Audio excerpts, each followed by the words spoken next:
Nah, selanjutnya kita bahas bagaimana nih kalau benda homogennya kita gabung-gabung.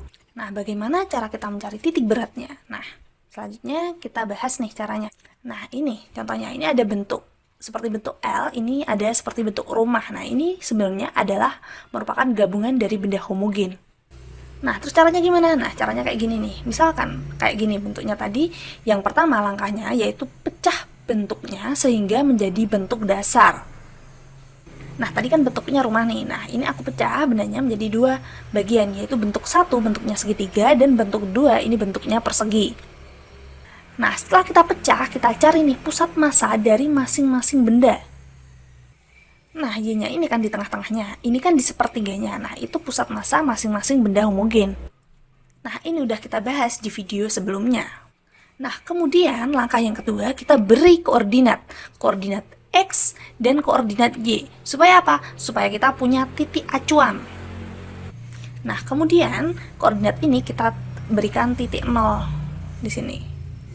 Nah, kemudian langkah yang ketiga, kita hitung pusat massa benda homogen ini. Caranya gimana? Nah, caranya kayak gini. Nah, caranya gimana? Caranya posisi X itu sama dengan X1 dikalikan A1. A1 itu apa? Luas bendanya. Nah, kalikan X2. X2 itu benda duanya.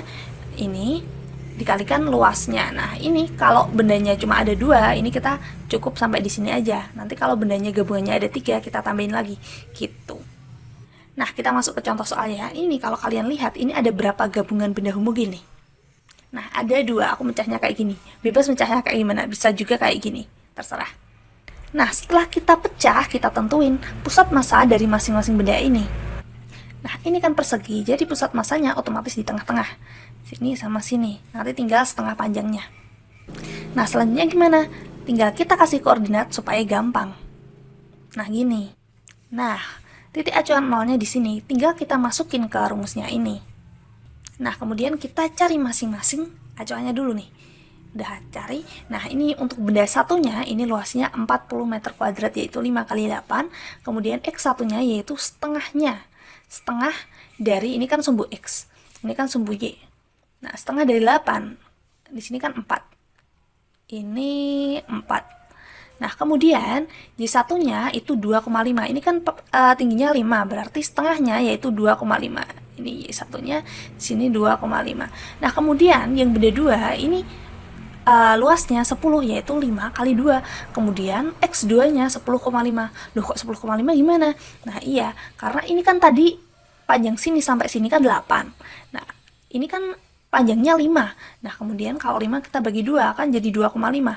2,5 ditambah 8 kan jadi 10,5.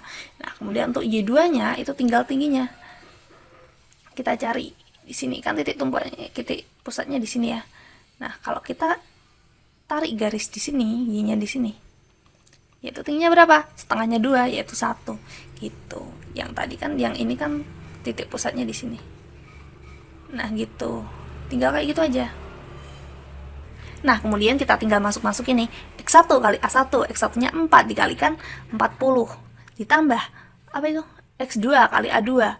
X2-nya itu 10,5 dikalikan A2-nya itu 10.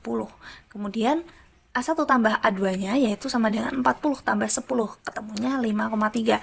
Yang bawahnya juga sama kayak gini. Tinggal dikali-kalikan aja.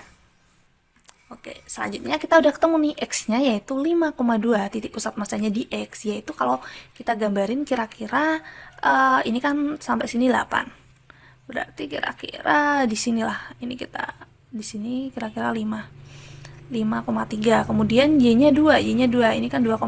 Berarti kira-kira di sinilah. Nah, berarti kalau kita kira-kira ada letak titik pusat massanya gabungan benda ini ada di sini. Oke, jadi caranya seperti itu, mencari pusat massa dari gabungan benda homogen.